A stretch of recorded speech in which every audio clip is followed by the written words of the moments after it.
Hello YouTube, welcome back to the channel. Today's little video, just doing a bit of a turbo training session, but I haven't started the session yet. I'm just going to do a free ride for a bit of a warm up while I'm talking. I'm going to probably divide this video into two, make it two videos. The first video I want to talk about just my fitness plan. Got some good news about what happened last week. And then the second video, bit of a tech video, just talking about the GoPro, my laptop, and what setup I've got and why I've got it. Just to recommend for anybody else who wants to use the GoPro, because there is the same questions all the time on a GoPro group. So just some advice. I'm not an expert, but I did a bit of research when I bought my GoPro and laptop, so just pass on some information of what I've got and what I think works for me. So the first video, I was going to make this video the other day on, actually Monday, yesterday morning, but got interrupted, so the video is ruined really. Really good week last week. For maybe 4 weeks ago. 4 weeks ago I decided to do a bit more turbo training instead of running. So I did an FTP test on Zwift. It wasn't as good as what I've done before, and it wasn't as good as what I wanted, but it was okay, it was alright. And it's a good starting point. Because I've been doing a lot of running, I'd have thought my heart and things would be fit and healthy, so I would have liked a better score, but running and cycling don't transfer over very well really. You can be really good at cycling, doesn't mean you're good at running, and then you're really good at running, doesn't mean you're good at cycling. It's different muscles, there's different angles. Cycling, if you're really light, you'll fly real fast, or if you're really strong on your legs, you go fast. But when it comes to running, you've got to carry your own body weight, and then if you're light, it's all different. Depends what bike you've got and things. Different angles in your legs. So my legs hurt when I go running, and they hurt when I go cycling. Different muscles. So I did the fitness test. I've done about 4 weeks now of cycling. It's not every single day. I'm following a time trial training plan on Zwift. I've just started, today we'll be starting the week 4 training plan, but I've been doing it for 4 weeks already, so really should be in week 5. But like I said, I'm not doing it every single day. I've done some runs, I've done some walks, I've had some rest days and days with my work, so I can't always go on Zwift every day. Bit behind.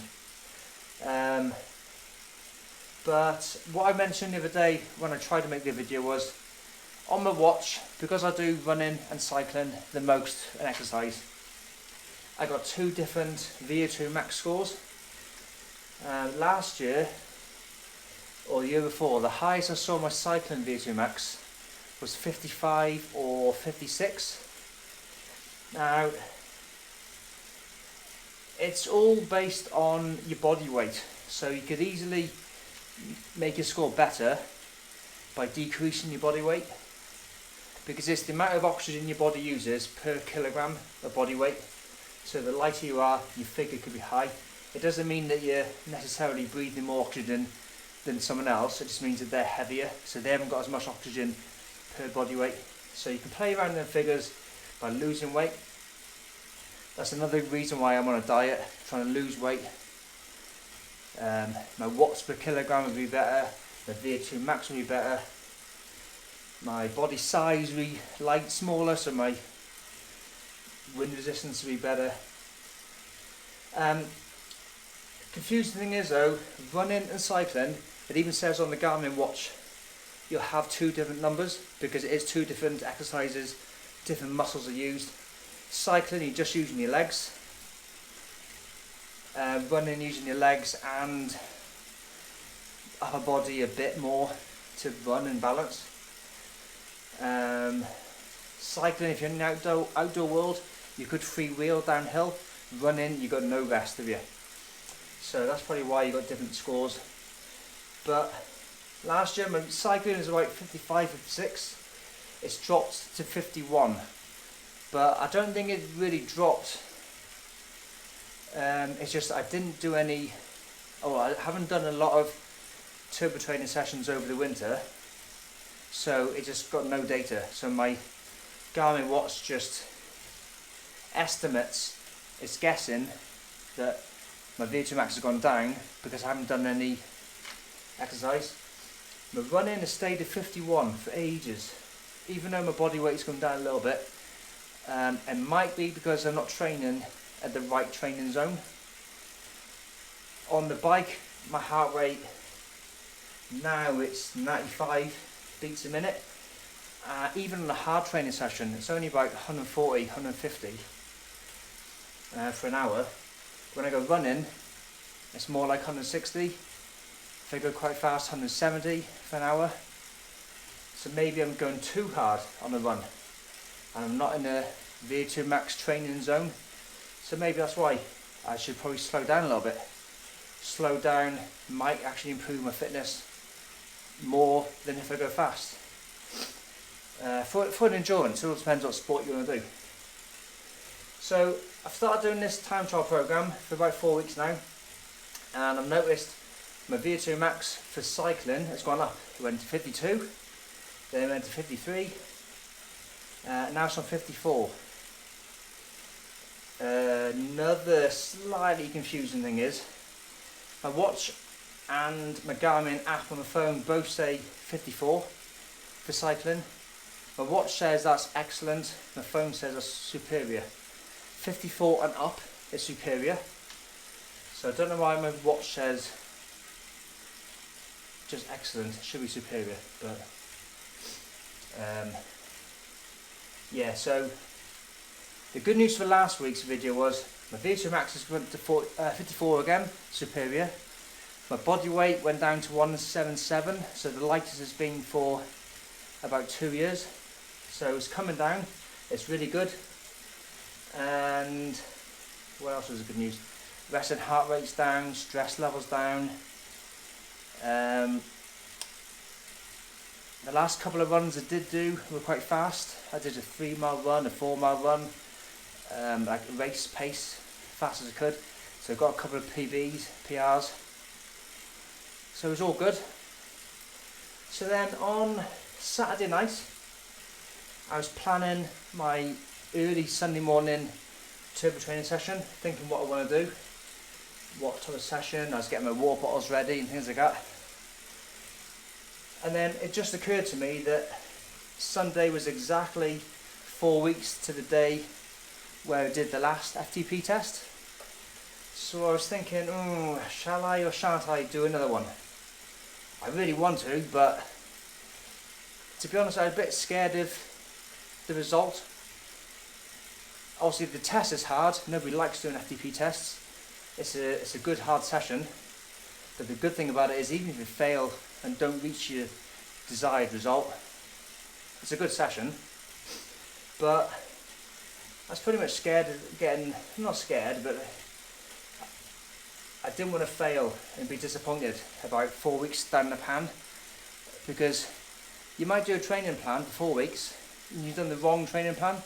You can choose a TT plan or a hill climbers plan or a crit plan, and then after 4 weeks, if you didn't see any results, you think in your mind, well, should I have done more? Should I have done less? Should I have eaten more? Should I have done a different plan? Was my last FTP setting right? And I'm like that. I'm really, what's the word, like self-critical. In my mind it plays on me, like, am I doing the right thing? And I'll be there for hours then with a pen and paper and a graph and a ruler and checking out all my stats and things and where did I go wrong. So I thought I've only got one chance of this, because the next day it's going to be 4 weeks and a bit, so I've only got one chance of hitting the 4 week exact mark, and I'm not sure when the next weekly or whatever period would be when I'm free to do it. So I thought, yeah, I'll do it. So I jumped on the bike, and I should know, the Saturday night I did something clever. I don't know if you've done an FTP test before on Zwift, but the idea is with the FTP test, it's, if you don't even know what that is, it's a score which you get for how much power you can do on a bike for an hour. So it's your hour, what's your score? So once you've got this score, you can then plan training plans. Like you can think, if I can do that for an hour, a little bit less I can do that for 2 hours, and a bit less I can do that for 3 hours. Or if I can do a half an hour race, I can do a bit more. So it lets you know what you can do for certain times. And then when you're doing your training plans or you're going for a bike ride, you know how fast you can push. But it's quite hard to do an hour test. If you're out on the main road, you're going to see traffic lights and traffic and hills and things like that. So it's quite hard on the outside world to do an hour at the right zone. And on the turbo trainer, it's quite hard to do an hour indoors in the heat. So what they do is instead is you do 20 minutes, and then whatever you can do for 20 minutes, you take that number and make it 95% of that, so it's a little bit less, and that's probably what you can do for an hour. So with the FTP test on the bike, on the Zwift, you do like a 5-minute warm-up where you start really easy, it goes up a little bit, then it comes down, you have a rest, then you do a couple of efforts, about like 2 minutes, a bit harder, 3 minutes a bit harder, 4 minutes a bit harder. You do a couple of things like that, and then eventually it gets into this 20-minute session bit where you go as fast as you like for 20 minutes. And it doesn't put any power, like, doesn't set the interval power for you, but because it's a game on this one, whatever map you're on, so whatever country and city you're in the game, if you go uphill, well then the bike feels harder to pedal, and then the amount of power you have to push out to go up the hill will be harder. And then when you go downhill, it's like you're freewheeling, so there's no power. So what happens is, your power goes up, power goes down, and then your average power for your 20 minutes is ruined. I remember last time, 4 weeks ago, I did the test, and I must have chose quite a flat route, so every time I went up a little hill, I had to push out even more power than I wanted to, which is going to tire yourself out, it's going to make you more fatigued than you should be. Instead of using endurance muscles, you have to use like sprint type muscles, and then all of a sudden you go downhill, so you won't be doing any energy, so your average of 20 minutes is ruined. So maybe my last score I probably could have done better, and then for 4 weeks I've been training not quite as hard as should have been. So I thought then what I'll do this time is, you can go into the training plan and you can create your own training plan. And I remembered I did one of these before, a time trial training FTP. So you can just set 20 minutes or whatever power you like, and it'll stay constant. And then for 20 minutes all you do is pedal and it'll stay at that level. Like on a treadmill, you set it at whatever speed you want to set it at, and it'll stay at that speed the whole way. So I was thinking to myself, what did I score last time? I think it was 2:45. What can I do this time? So 4 weeks, I'm hoping I can do 10 more. So I stuck 2:55, and then I went for it. If you do too much, like 2:65 or 2:75, you might ruin it and just completely knock yourself out and fail. I don't want to go under 2:45 because what's the point of that? I'm hoping I've gained something. So anything above 2:45, if I fail 2:45, well then there's just, yeah, something's gone wrong. So I aimed to go 2:55, and what I did was started the bike ride.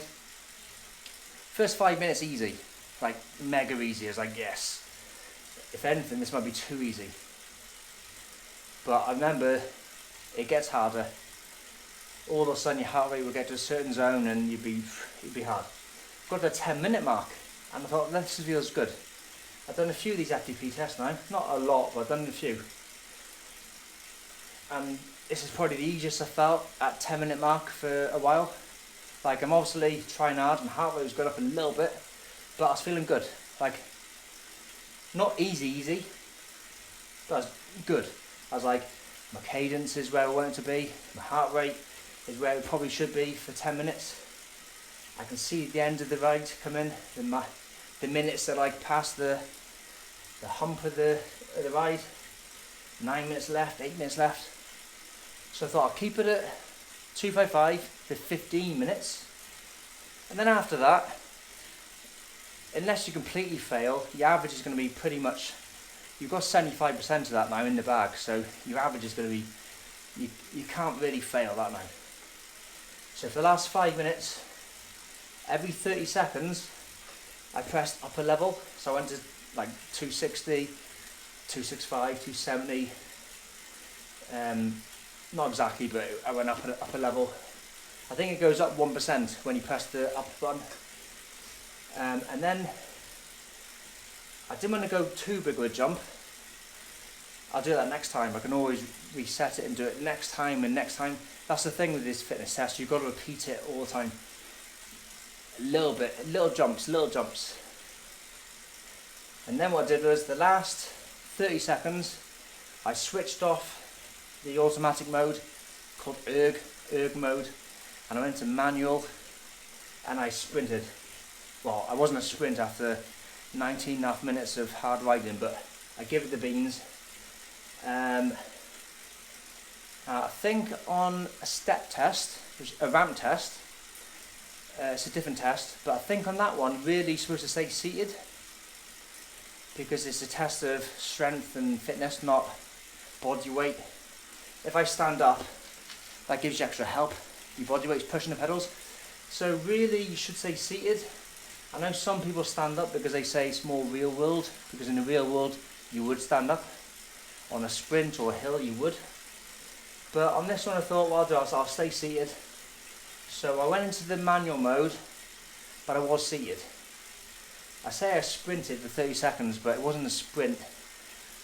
I went from the 280, whatever watts it was, I think I did maximum was 400 and something, which is not a massive figure. You know, I think my maximum sprint is like 1,200. I can get to 1,000 for a couple of seconds. So 400 is like, it's alright. It might bring up the average a little bit, but then if I can do 400 after 19 minutes, maybe I was going too easy at the start. But the good news is, after all that, my FTP has gone up by 10 watts, I think it was. But also my weight has gone down in the last 4 weeks by a couple of kilo. So I'm lighter and I'm fitter. So my VO2 max has gone up, my heart rate's gone down, my FTP's gone up, my weight's gone down. So it's all showing that I'm doing pretty good. It's doing alright. And then if you search watts per kilo images on Google, there'll be a chart pop up with basically from 0 up scores of watts per kilo, and it puts it into categories of 5 is not very good, 4's a bit better, 3's good, 2's good, 1's really good, then professional. Professionals are like 6 or 7 watts a kilo because they're really light and really good. And then really amateur is like 1 or 2 watts a kilo. Well, because I was a bit heavier and not as fit, the last couple of months it looks like I was only at 2.6 watts a kilo, which is like category D, category 4, not very good. Not unfit, but when I'm talking about bike riding or bike racing is like not very good. But what that means is now with my new FTP, my new body weight, I've gone to 3.1 watts a kilo, which is a couple of jumps up. So it takes me from, I think, category 5 moderate to category 4 medium or fair or okay, not too bad. So my plan is, well, not a plan, but my goal is, what I'd like to do, by 4 weeks time, drop another couple of pounds, maybe improve by another 10 watts. So my next watts a kilo should have jumped up another band, whatever jump it is, to maybe 3.2 watts a kilo. If I can get to 3.3 watts a kilo, really on Zwift, it means I should be in Group B. But there's a lot of cheating on Zwift. If I jumped into the Group B races, I'd get smashed all over. So I think what I'll do, I'll stay in Group C until I'm winning or come in the top 10, and only then, when I'm well into Group B, will I jump into Group B. Or when I start getting flagged up for cheating, for being in the wrong group. If I'm allowed to go in Group C, I'll stay in Group C. Some groups in Zwift, they're, what's it called? Monitored, administered. You have to have the right settings. You have to have a heart rate monitor and a power and your height and weight and be in the right group to be able to enter certain rides. So if you're not allowed in a group, it won't let you in a group.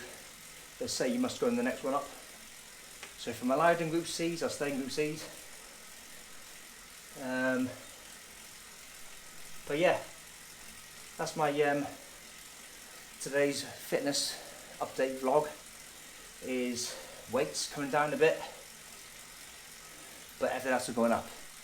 Last time I lost a lot of weight, I think I lost it too fast, and my fitness actually went the wrong way because I lost all power. I was actually doing worse on the bike rides than I was. And again, my new FTP with the F255, whatever it is, that's not set in stone. That's not. I went to bed at 1 AM. I was up at 5:45. I didn't have any breakfast. didn't really have any water. I didn't have any carbs the night before. I think I had a bottle of beer before bed. So I wasn't carved up, hydrated up. I was sleep deprived a bit. I was in a rush because I had to go to work, so I wasn't like fully warmed up. And I was only going off the old settings, which might have been wrong anyway.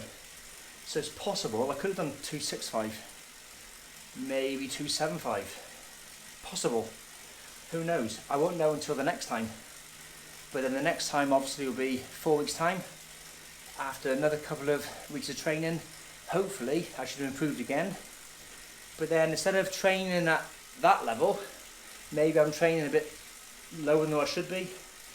So maybe that test I get 275, but really I should be on 285. So it's not 100% accurate, scientific that is my FTP, but that's what we're going with. And the only bad thing is though, because I've put my settings and my Garmin and my Zwift, that's my new weight and that's my new power. From now on, all the training plan is going up a little bit. So when I'm doing this time trial training plan for the next 4 weeks, I haven't started from the beginning again. I'm just carrying on week 4, but it's gone up 10 watts. So I might start to struggle. I managed it fine last week. Yesterday I did session 1 at this new setting, and it was good. It was fine. But the next couple of weeks I might start to struggle. Maybe. Hopefully not. But it's all good. Everything's clicking in. It feels like the last couple of weeks everything's like working. I don't know why, it's just changing. His weight's coming down, the fitness going up. I can't put my finger exactly what it is I'm doing right, if anyone asks. Just a bit of everything is sort of working for me. Might not work for everyone, but it's working for me. I've got the turbo trainer set up in my house. We go for walks and runs where I live. The food seems to be good, sleep seems to be enough. I'm listening to my heart rate and my Garmin and stuff. So some people say I don't believe in the Garmin's. Well, it's the one I got is an expensive one, it's not the cheapest. And I'm sure Garmin have got more experience in GPS and heart rate and stuff than you. So I probably would believe a Garmin, and I listen to my body. Nah, you're listening to your head. Just because your legs are hurting doesn't mean you can't do it. Listen to your Garmin. I actually saw a vlog, a YouTube video vlog yesterday, and a couple of them actually saying how close the Garmin VO2 max estimate is to a scientific VO2 max test in the laboratory. Within a couple of points, but not far off. So I'll go with it, it's fine. And as long as I'm using the same Garmin VO2 max to plan my training sessions, and not switching between the Apple and the Garmin and the Fitbit, it's all good, because I'm using the same thing every time, consistent. So it's all good, training's good. Still, I've done almost 30 minutes though, just in a warm-up. So I'm going to stop this video now. If you watched this far, thanks, see you later. Subscribe and you get the email when I've updated another one. They're not regular. And see you later.